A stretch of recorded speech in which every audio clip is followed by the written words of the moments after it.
ओम साईं राम। गुल 39। नाना साहिब चांदोरकर खे गीता जो ज्ञान। शिरडी जे धरती जा भाग्य जाॻिया जो बाबा जिन हुन में पेर पाता।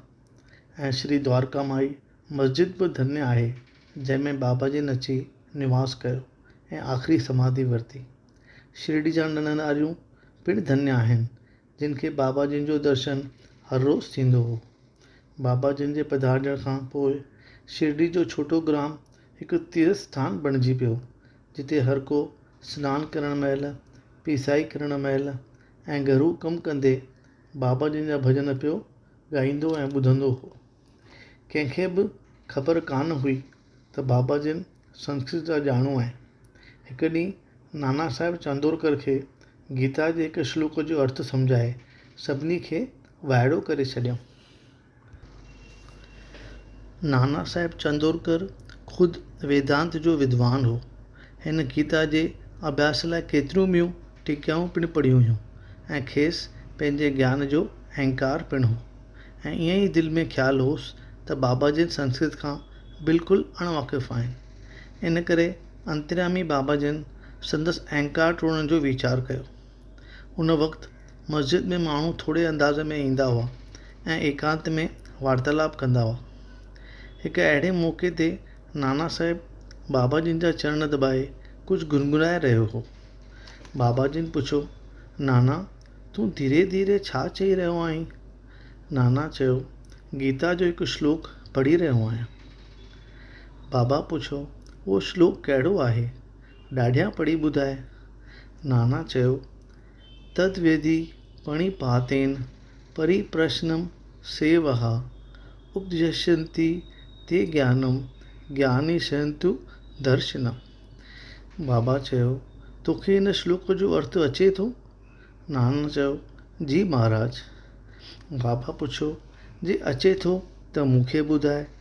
नाना चयो, तत्व खे ॼाणण वारनि ज्ञानी पुरुषनि खे भली तरह दंडवत करणु, सेवा ऐं निष्कप भाव सां सुवालनि पुछण द्वारा उन्हीअ ज्ञान खे चङी तरह सम्झो आहे ऐं जिन खे सची वस्तु प्राप्त थी चुकी आहे उहे ज्ञानी तोखे उपदेश ॾेई सघंदा। बाबा चयो, नाना मूंखे इहो भाव अर्थ न खपे। मूंखे हर हिकु लफ़्ज़ जी अलॻि अलॻि उचार करे उन जो धारदार अर्थ करे सम्झाए। नाना ईअं करणु शुरू कयो। बाबा चयो, नाना ॿुधाए त सिर्फ़ु साक्षात नमस्कार करण ई ठीकु आहे? नाना चयो, नमस्कार खां सवाइ पणिपात शब्द जो ॿियो अर्थ ई नथो थी सघे। बाबा चयो, परिप्रश्न जो अर्थ छा आहे? नाना चयो, प्रश्न यानी सुवाल पुछणु। बाबा पुछो, त प्रश्न जो अर्थ छा आहे? नाना चयो, साॻियो यानी सुवाल पुछणु।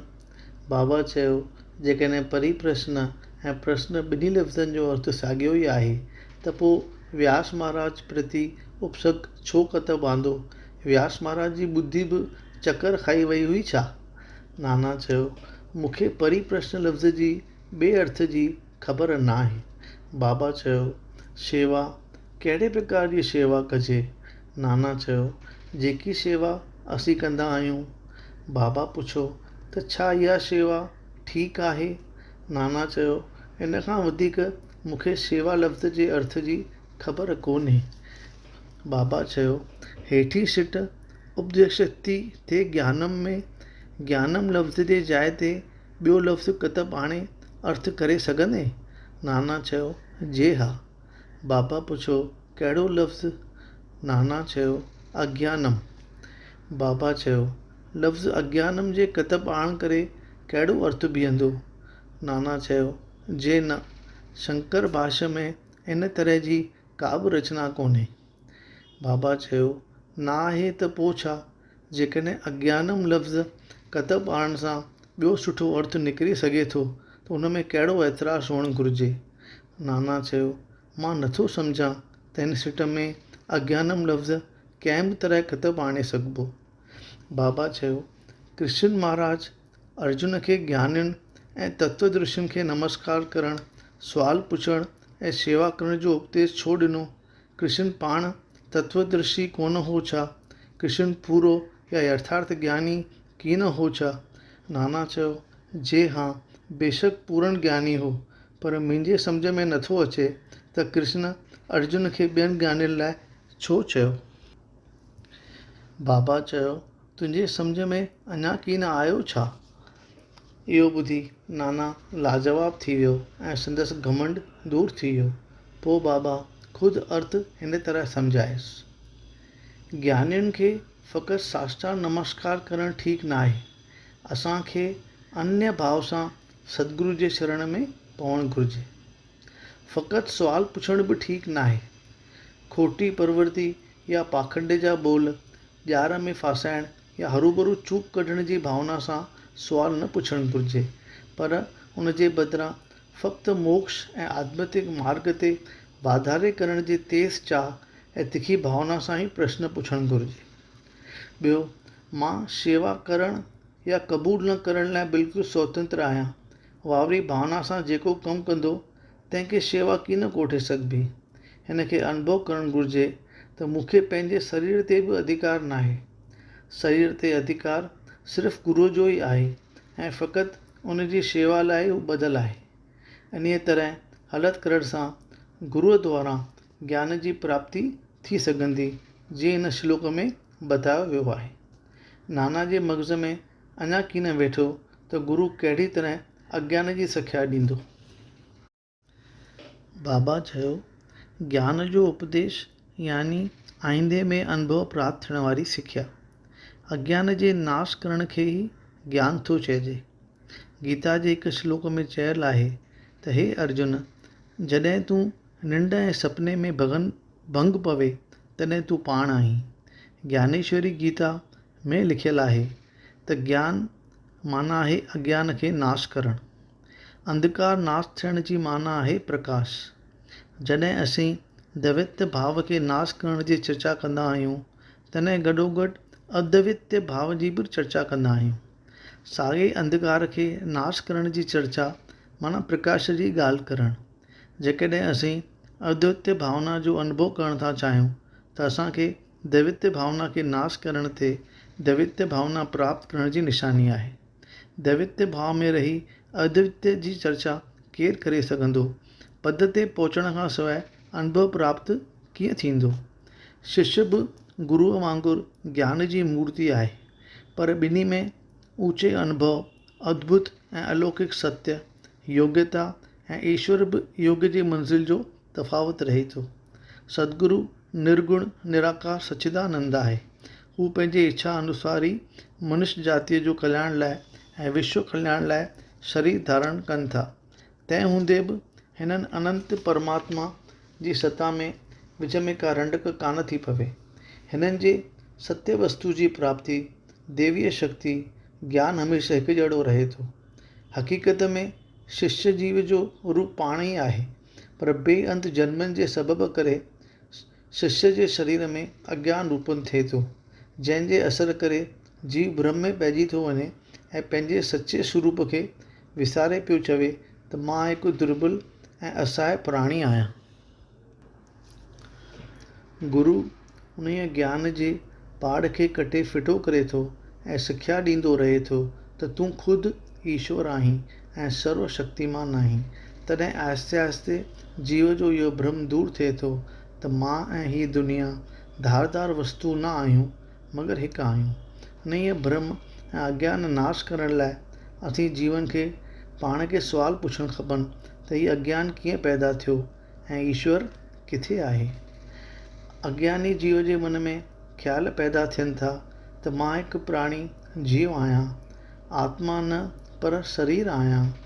ईश्वर, विश्व ऐं जीव जुदा जुदा वस्तु आहिनि। मां ईश्वर न आहियां, शरीर आत्मा न आहे। ईश्वर, विश्व ऐं जीव जी एकता जो अनुभव हिन खे न आहे। जेसीं इन्हनि सुवालनि जो पूरो जवाबु शिष्य खे अनुभव नथो करायो वञे, तेसिताईं हू पाण खे जुदा ऐं ईश्वर खे जुदा सम्झंदो थो रहे।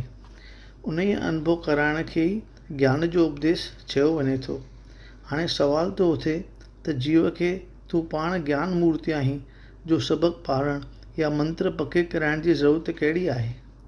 जवाबु आहे त जीव या प्राणी जे मन मां शक दूर करण लाइ इहो मंत्र बार बार पके कराइण खां पोइ ई अज्ञान दूर थिए थो।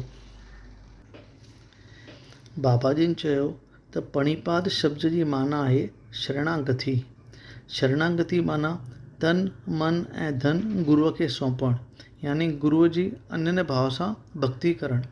कृष्ण भॻवानु ॿियनि ज्ञानियुनि लाइ इशारो ॾिनो हो त सची भक्त लाइ हर का वस्तु वासुदेव जो रूप आहे, अर्थात गुरु पंहिंजे शिष्य ऐं भक्त लाइ कृष्ण रूप आहे। गुरु पंहिंजे शिष्य खे वासुदेव करे मञे थो ऐं कृष्ण भॻवानु ॿिन्ही गुरु ऐं शिष्य खे पंहिंजी आत्मा प्राण करे चवे थो, छाकाणि त कृष्ण भॻवान खे ख़बर हुई त अहिड़ा भक्त ऐं गुरु बि हलंदड़ ज़माने में मौजूदु आहिनि। तंहिं करे उन्हनि जी महानता ऐं वॾाई प्रस्तुत करण लाइ श्री कृष्ण अर्जुन खे ईअं साफ़ साफ़ चई ॿुधायो। बाबाजन कुझु बि करणु चाहींदा हुआ त कंहिंसां उन बारे में ॻाल्हि ॿोल कीन कंदा हुआ, पर आसपास अहिड़ो वातावरण ऐं हालत पैदा कंदा हुआ जो संगत खे अवल न पर आख़िर में पकी तरह इहो कमु पूरो रास थियल ॾिसी विस्मय में विझी छॾींदा हुआ। नागपुर जो मशहूरु लखापति श्रीमान बापू साहिब बूटी कुटुंब समेत शिरडी में रहंदो। हिन खे हिकु भेरे ख़्यालु आयो त शिरडी में पंहिंजो हिकु वाड़ो हुअणु घुरिजे। कुझु वक़्त खां पोइ जॾहिं हू दीक्षित वाड़े में निंड करे रहियो हो त सपने में ॾिठाई त बाबा जन चवनि था त तूं हिते पंहिंजो हिकु वाड़ो ऐं मंदरु ठाराए। श्यामा भगत पिणु उते निंड करे रहियो हो, हुनखे बि साॻियो ई सुपिनो ॾिसण में आयो। बापू साहिब जॾहिं उथियो त श्यामा भक्त खे रोईंदो ॾिसी हुनजो सबबु खांसि पुछाईं त श्यामा चयो त हींअर सपने में बाबा जन मुंहिंजे बिल्कुलु वेझो अची साफ़ लफ़्ज़नि में चयो त मंदर सां लाॻीतो हिकु वाड़ो ठारायो, मां सभिनी भक्तनि जूं इच्छाऊं पूर्ण कंदुसि। बाबा जिन जा इहे मधुर शब्द ॿुधी मुंहिंजे अंदर में प्रेम छोलियूं मारणु लॻियो ऐं मुंहिंजो गलो रुकिजी वियो, अखियुनि मां आंसू वहणु लॻा ऐं मां ज़ोर सां रोअणु लॻुसि। बापू साहिब अचरज में पइजी वियो त मूं ऐं श्यामा ॿिन्ही साॻियो ई सुपिनो ॾिठो आहे ऐं हिन यकदमि वाड़े ठाहिण जो फ़ैसिलो कयो ऐं श्यामा सां गॾु वञी हिकु नक्शो तयारु कयो जो काका साहिब दीक्षित खे पिणु ठीकु लॻो। पोइ जॾहिं बाबा जिन जे अॻियां उहो नक्शो पेश कयो वियो त बाबा जिन उन जी मंज़ूरी ॾिनी ऐं कमु चालू कयो वियो।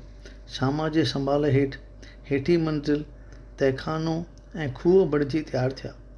बाबा जिन बि लेंडी ॾांहुं ईंदे वेंदे फरमाइश ॾींदा वेंदा हुआ। पोइ उहो कमु बापू साहिब जोग जे हवाले कयो वियो। कमु हलंदे बापू साहिब जोग खे ख़्यालु आयो त कुझु खुलियल भाङो बि छॾियो वञे, उन जे ठीकु विच ते मुरलीधर जी मनोहर मूर्ति पिणु स्थापना कई वञे। हिन इहो ख़्यालु श्यामा खे ॿुधाए चयो त बाबा जिन खां उन जी क़बूलियत वठी छॾ।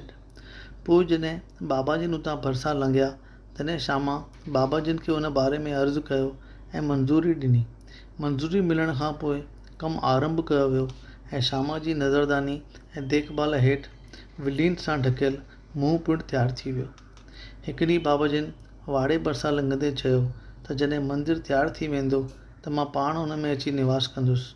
वाड़े तयारु थियण बैदि असीं सभु वाड़े में अची रहंदासीं, घुमंदासीं, फिरंदासीं ऐं पाण में भाकुर पाए आनंदपूर्वक रहंदासीं।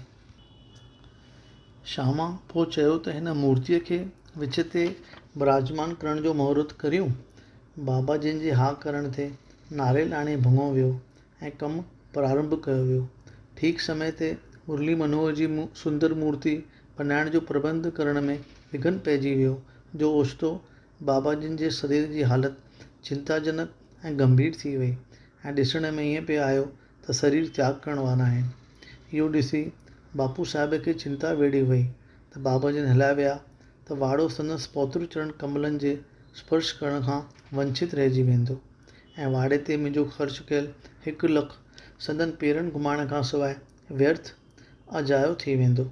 लेकिन हिन जी मंशा पूरी करण लाइ जॾहिं बाबा जिन फरमायो त मूंखे वाड़े में ई रखिजो, तॾहिं बूटी साहिब ऐं ॿियनि प्रेमियुनि खे शांती आई।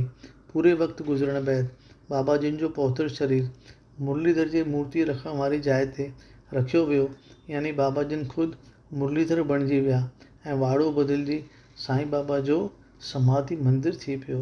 संतनि जी अज्ञात लीलाउनि जो को पार की न पाए सघंदो।